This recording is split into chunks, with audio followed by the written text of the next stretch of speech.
بسم اللہ الرحمن الرحیم۔ رسول خدا کی حیات طیبہ میں ایک صحرائی عرب آپ صلی اللہ علیہ وآلہ وسلم کی زیارت کے لیے مدینہ منورہ میں روانہ ہو رہا تھا تو راستے میں دیکھا کہ ایک کبوتری نے انڈے دیے ہوئے تھے۔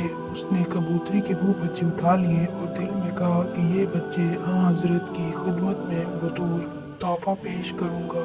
جب کبوتری نے اپنے بچے کسی انسان کے ہاتھ میں دیکھے تو بڑی مترب ہوئی اور اس کے سر پر چکر کاٹنے لگی۔ وہ شخص مدینہ پہنچا اور مسجد نبوی میں گیا، حضرت کا شرف حاصل کیا اور کبوتری کے بچے آپ کی نظر کیے۔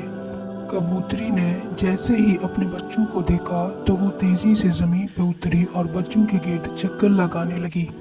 پھر وہ اڑی اور کچھ دیر بعد آئی تو اس کی چونچ میں غذا تھی، جیسے چوزوں کے سامنے ڈالا اور اڑ گئی، اور پھر دوبارہ آئی اور اپنے چوزوں کے سامنے غذا ڈالی۔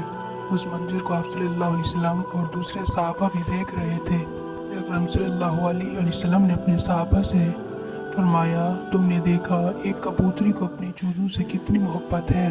صحابہ نے کہا، بے شک یا رسول اللہ، آج ہم نے ماں کی ممتا کا ایک عجیب پہلو دیکھا ہے۔ حضرت محمد صلی اللہ علیہ وآلہ وسلم نے فرمایا، مجھے اس ذات کی قسم جس کی قبضہ قدرت میں میری جان ہے اور جس نے مجھے برحق نبی بنا کر بھیجا، تم نے جو یہ ممتا کی جو شفقت دیکھی ہے، اللہ اس کی نسبت ہزاروں گنا اپنے بندوں پر مہربان ہے۔